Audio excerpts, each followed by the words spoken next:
हरियाणा में आरक्षण के लिए हिंसक हो चुके जाटों के आंदोलन पर काबू करने के लिए अब राज्य सरकार ने कमान सेना को सौंप दी है।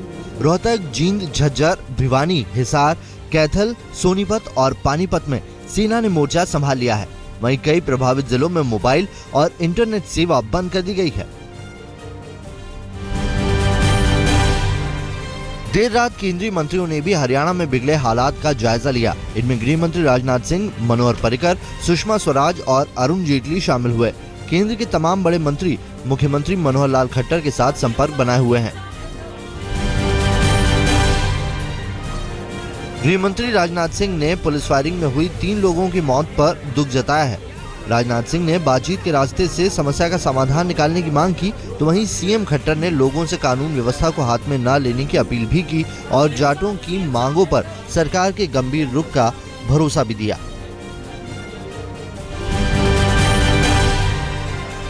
रोहतक, भिवानी, झज्जर और बहादुरगढ़ में हालात सबसे ज्यादा उग्र हैं।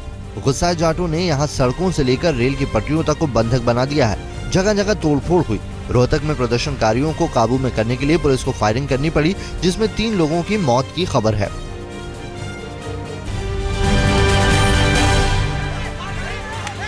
जाट प्रदर्शनकारियों ने शुक्रवार को दिन भर जगह जगह जमकर उत्पात मचाया।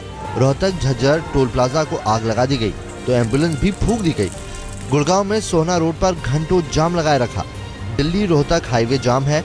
कैथल, भिवानी और सोनीपत में भी तोड़फोड़ और आगजनी की घटनाएं हुई।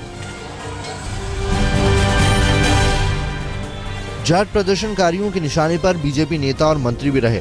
रोहतक में राज्य के वित्त मंत्री कैप्टन अभिमन्यु के घर के बाहर खड़ी कारों में आग लगा दी गई। कैप्टन अभिमन्यु के स्कूल इंडस पब्लिक स्कूल में भी तोड़फोड़ की गई। सांसद राजकुमार सैनी के घर पर भी हमला हुआ, तो कई अफसरों के घर पे भी हमले की खबर है।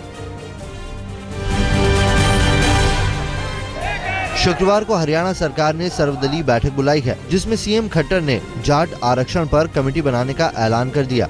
ये कमेटी 31 मार्च तक सरकार को अपनी रिपोर्ट देगी। वहीं कांग्रेस और आईएनएलडी के जाट नेताओं ने भी मुख्यमंत्री खट्टर के भरोसा दिलाने के बाद जाट आंदोलनकारियों से आंदोलन वापस लेने की अपील की।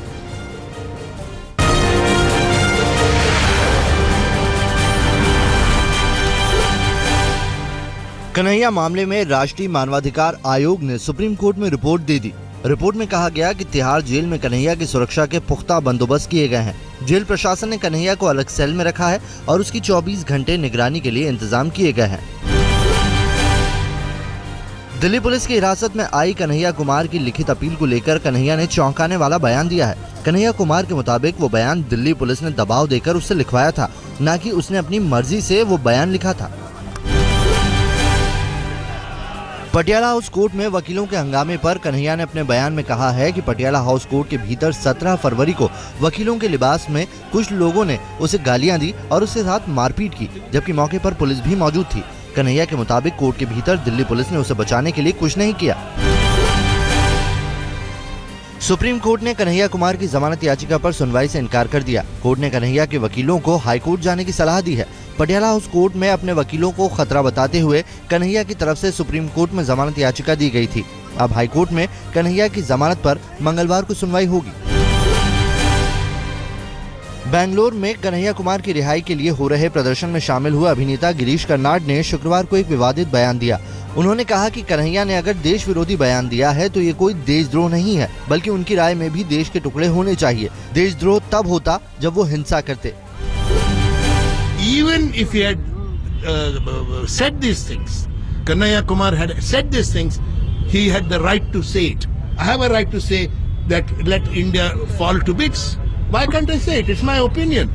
If I create violence, then of course I'm wrong. Then let the police come. JNU कांड के मास्टरमाइंड उमर खालिद का अब तक कोई पता नहीं चला है। दिल्ली पुलिस की अलग अलग टीमें देश के कई राज्यों में उमर खालिद को ढूंढने के लिए खाक छान रही हैं। वहीं दिल्ली पुलिस के कमिश्नर बीएस बस्सी का कहना है कि वो बहुत जल्द उमर खालिद समेत तमाम आरोपियों को गिरफ्तार कर लेंगे। दिल्ली पुलिस ने उमर खालिद के दोस्त और पत्रकार सादिक नकवी को बिजनौर से पूछताछ के लिए हिरासत में लिया। देर रात सादिक को दिल्ली पुलिस बिजनौर लेकर आई। सादिक नकवी और उमर खालिद दिल्ली यूनिवर्सिटी के किरोड़ीमल कॉलेज में साल 2006 से 2009 तक एक साथ पढ़ाई कर चुके हैं। उमर खालिद के पिता सैयद कासिम रसूल इलियासी को अंडरवर्ल्ड डॉन रवि पुजारी से धमकी मिलने का मामला सामने आया है। धमकी देने वाले ने पिता से उमर खालिद का ठिकाना पूछा और उसे जान से मारने की धमकी भी दी। ये फोन उन्हें उनके दफ्तर के लैंडलाइन फोन पर आया था। खालिद के पिता ने इसकी शिकायत जामिया थाने में दी है।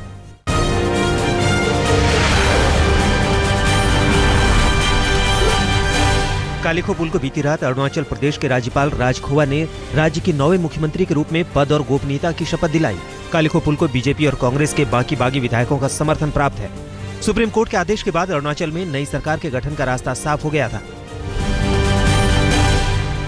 आगामी बजट सत्र के पहले राज्यसभा के चेयरमैन और उपराष्ट्रपति हामिद अंसारी ने सर्वदलीय बैठक बुलाई है।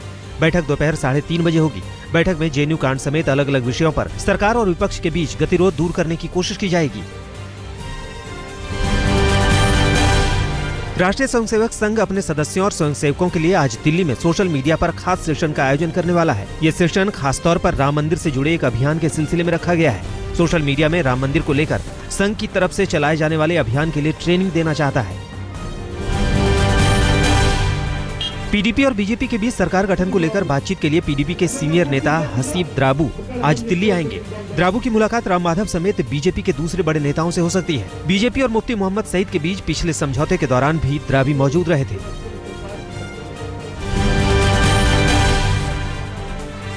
यूपी में कांग्रेस के मिशन को बढ़ाने निकले राहुल गांधी का अपने संसदीय क्षेत्र अमेठी में आज दूसरा दिन है। राहुल गांधी आज अमेठी में कांग्रेस कार्यकर्ताओं की एक सभा को संबोधित करेंगे। शुक्रवार को राहुल ने अमेठी के कई गांवों में पहुंचकर गांव वालों से मुलाकात की। नेपाल के प्रधानमंत्री केपी ओली भारत के दौरे पर हैं। शुक्रवार को ओली दिल्ली पहुंच गए हैं। प्रधानमंत्री बनने के बाद ओली का ये पहला विदेश दौरा है। ओली 6 दिन तक भारत में रहेंगे। इस दौरान भारत के साथ द्विपक्षीय वार्ता के अलावा नेपाल के नए संविधान से जुड़े मुद्दों पर भी बातचीत होगी।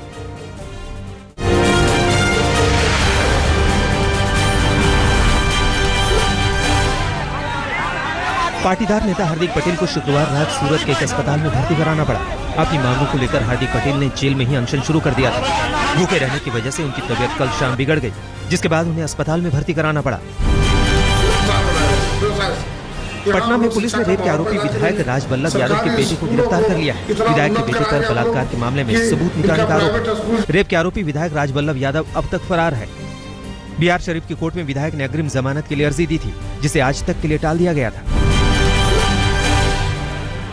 बिहार के नालंदा में सुल्तानपुर गांव के लोग विधायक राजबल्लभ के खिलाफ कानूनी लड़ाई लड़ने के लिए तैयार हैं।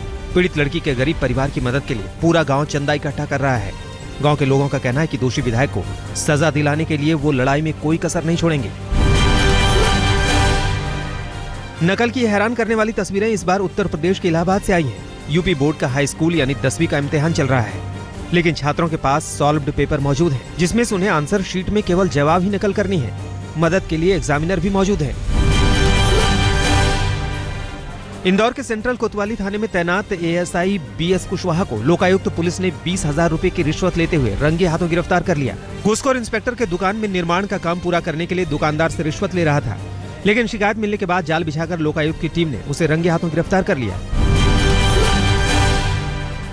उत्तराखंड के कनखल में लोग जंगली हाथियों से आतंकित हैं, लेकिन शराब के नशे में धुत एक युवक ने वो किया जिसे सुनकर यकीन करना मुश्किल हो जाए। युवक शहर में सड़क पर आए जंगली हाथी से भिड़ गया और उसे खदेड़ने लगा।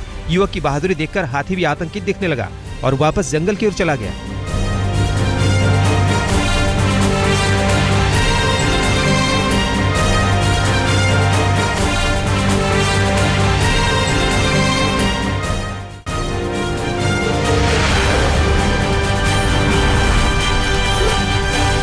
सीसीटीवी की ये तस्वीरें नॉर्थ वेस्ट दिल्ली के मॉडल टाउन इलाके की है। प्रॉपर्टी डीलर के दफ्तर में अचानक 2 अज्ञात बदमाशों ने ताबड़तोड़ फायरिंग की और फरार हो गए।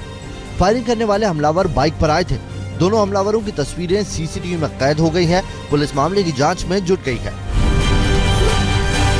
देहरादून में सीबीआई ने कस्टम और एक्साइज विभाग के असिस्टेंट कमिश्नर अनिल कुमार और विभाग के 3 इंस्पेक्टर्स को रिश्वत लेते हुए रंगे हाथों गिरफ्तार किया है। असिस्टेंट कमिश्नर अनिल कुमार और तीनों इंस्पेक्टर पर 10 लाख रुपए रिश्वत लेने का आरोप है। बिहार के रक्सौल में इंडियन ऑयल के बरौनी डिपो के 20,000 लीटर तेल से लदे एक ट्रक को लुटेरों ने लूट लिया। शिकायत मिलने के बाद फौरन हरकत में आई पुलिस ने लुटेरों के कब्जे से ट्रक तो छुड़ाया ही, साथ ही 4 लुटेरों को भी गिरफ्तार करने में कामयाबी हासिल की।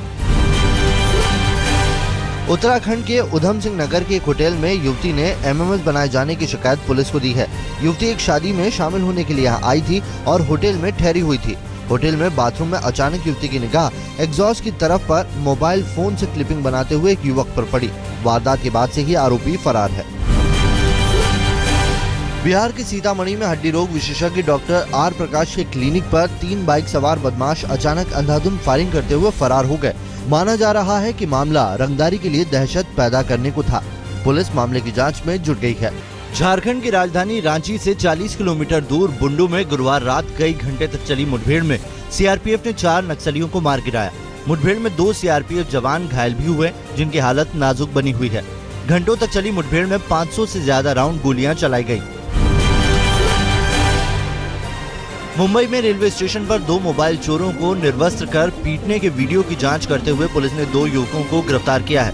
बताया जा रहा है कि वीडियो साल 2013 का है, जब परेल रेलवे स्टेशन पर आरोपी युवकों ने 2 मोबाइल चोरों की बेरहमी से पिटाई की थी। इलाहाबाद में कार चोरी की एक वारदात सीसीटीवी में कैद हुई है। तस्वीरें शहर के सबसे पॉश इलाके कटरा की हैं, जहां एक पार्किंग में चोर अपनी सेंट्रो कार से आते हैं और फिर केवल 2 मिनट से भी कम वक्त में पार्किंग में खड़ी एक इनोवा कार का ताला तोड़कर आराम से गाड़ी लेकर फरार हो जाते हैं। पुलिस चोरों की तलाश कर रही है।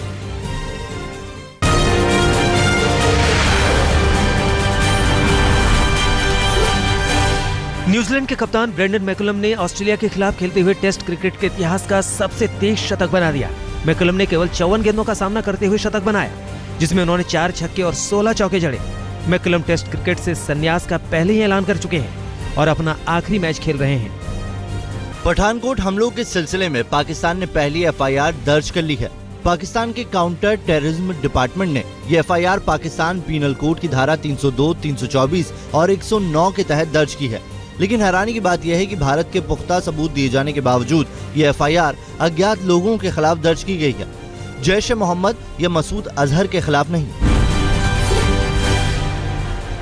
पाकिस्तान सरकार के पठानकोट मामले की एफआईआर दर्ज करने के मामले में पाकिस्तान सरकार पर विपक्ष ने हल्ला बोला है। पाकिस्तान की पंजाब विधानसभा ने इस मुद्दे पर जमकर हंगामा किया। विपक्ष के नेताओं ने पाक सरकार पर भारत के दबाव में आने का आरोप लगाया। पेरू के सतीपू शहर में भारी बारिश के बाद जमीन धंसने से 5 शहरों में भारी नुकसान की खबर है। घायलों का आंकड़ा अभी तक 25 तक जा पहुंचा है। कॉफी और केले की खेती का भी बड़ा नुकसान हुआ। सरकार प्रभावित इलाकों में बड़े स्तर पर राहत और बचाव का काम कर रही है।